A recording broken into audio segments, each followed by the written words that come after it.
What's a Yakuza? A Yakuza is basically a Japanese mafia that would organize crime, but it's also a video game series by Sega that's been getting much more popular as of late, all thanks to internet and meme culture. For me, I've been getting into the series since last summer. I've managed to play both 0 and Kiwami 1 at this point. 0 is a great game, and if you only had to play one of these games, this is the game to get. Kiwami 1 is a remake of the original Yakuza game, and that is a lesser quality than 0, but it's still a good game overall. And now this is Yakuza Kiwami 2.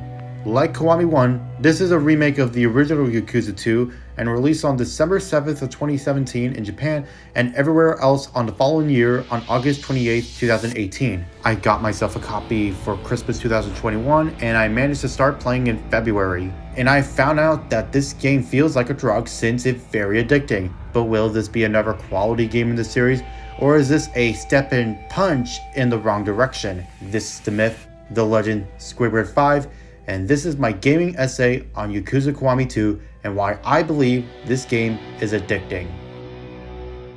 Since this is about a Japanese mafia, it should be about an action-packed story about law and stuff, right? Let's go over the basic details. The story takes place right after the events of Kiwami 1, and in the beginning, we see a flashback to a shooting that happened with a couple of people. This would have been an important part of the story as it will develop several important characters and plot points. Now in the present, we would then head to the cemetery to pay respects to those who have died during the last game, and Yukiro Terada has decided to talk to our main protagonist, Kiryu Kazumi, about how to avoid war with the Omi Alliance. Unfortunately, he was shot by them with their leader, Ryuji Goda, who is the Dragon of Kanzei, and our adventure begins. And with help from returning characters such as Makoto Date and new characters such as Kuroro Seiyama, it's up to us to stop the clan from going into war with the Tojo clan. The story itself tries to remain interesting by the use of new plot developments to help understand who these characters are, but also what's at stake here. One part I definitely enjoyed was the climax/final battle sequence, since there really shows some major plot twists, but also some amazing chemistry that has affected the game in general. I won't go into detail here because it will spoil the plot for those who have never played it, but an aspect I want to focus on is the characters. We'll talk about the main guy himself, Kiryu Kazumi, who I think goes through a lot of development, especially in the last half of the game. I love how he is this person with reason, and the game takes his personality and values of who he is to heart. A great example of this is in the sub-stories in which he's confident and is very well educated with his ideas and how he communicates with people. A fan favorite would be Girl Majime. I personally don't think he serves a good purpose in the story until the last half, but he's much more prevalent in some of the side stories, which I'll talk about in the gameplay section, as well as having a side campaign, but I haven't done it so it won't be mentioned here. Overall, the characters and how they interact with each other are the reasons why the story works so well, and Kiryu Kazumi as a character is a strong, likable, and well-developed character. The biggest reasons the games are always good is because of the obvious, and that is the gameplay. We have a ton of different stuff you can do, which is a major plus, but let's start off with the basic combat. The game is mostly a 3D brawler with some things to help this game stand out. Unlike past installments in which they have 3 to 4 different playstyles, this game only uses one, and to some people, this may be disappointing. But the game makes it up with some signature features such as a skill tree, which has now become a skill list in which you get these experience points and use certain ones to unlock certain abilities and increase stats. How you get experience points is basically doing anything including basic combat, but the best way to get them is by eating. I didn't do this all that often until chapter 11 through 12.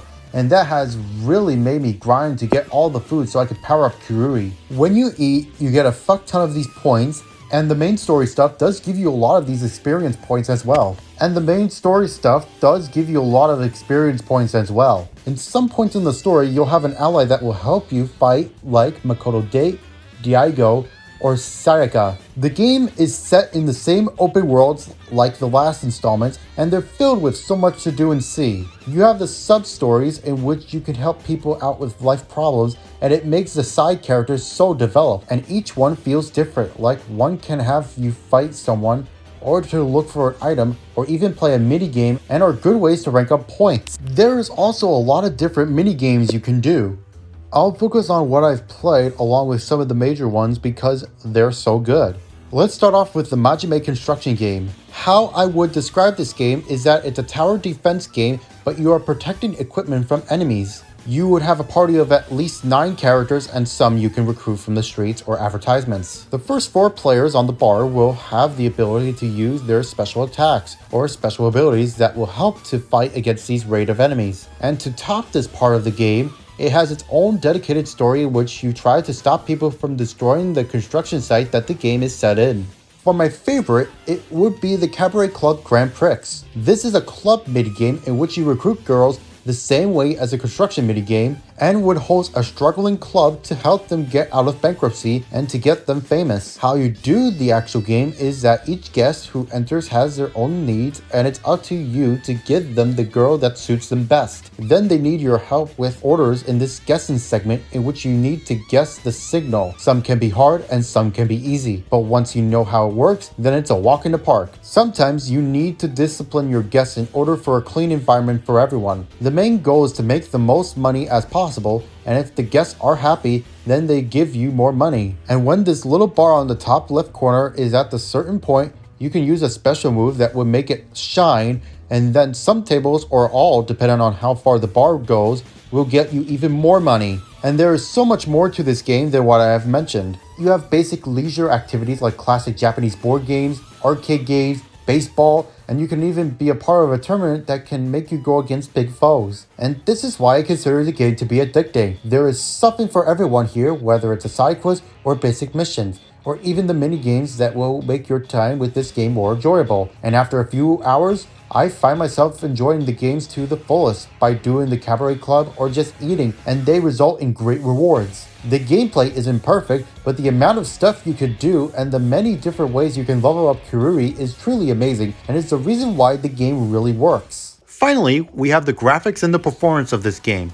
One thing I'll give props to the team is that the game does a great job making Japan all realistic and not some stupid looking anime. It's rich in detail and all the places feel very small and cramped into everywhere, which I do like. And the over-the-top physics and movements that used in the battles really work here and give the game energy. But I have somewhat an issue with the frame rate. For the early parts of the game, it felt laggy for most of the battles. Luckily later on, they got much better, except for like 1 or 2 incidents. What I've heard is that Kiwami 2 is 30 frames lower than most other games in the franchise, and that's an interesting choice, but I think the game has a ton of things to do, and that could be a reason why. Also, the music can have some good moments to help make the gameplay enjoyable, but also it has style that makes it have substance. So it's graphically good with great music, but the frame rate can be off if you play the older games. But don't let graphics or frame rate fool you, because Yakuza Kiwami 2 is a fantastic game for the amount of content it has, but also Kiruri is a likable character along with many others that can make a story strong. If you just want to play this game, they do have cutscenes that explain the events of the previous game, Yakuza Kiwami, but I personally recommend both Zero and that game first so you can get the feel for Yakuza. There was many times I would want to get home to play more since the game has so much to do and all the side stuff really makes this a quality experience. I'll give this game a 9.7 out of 10. This game is flat out amazing and you need to play it now or I'll do this.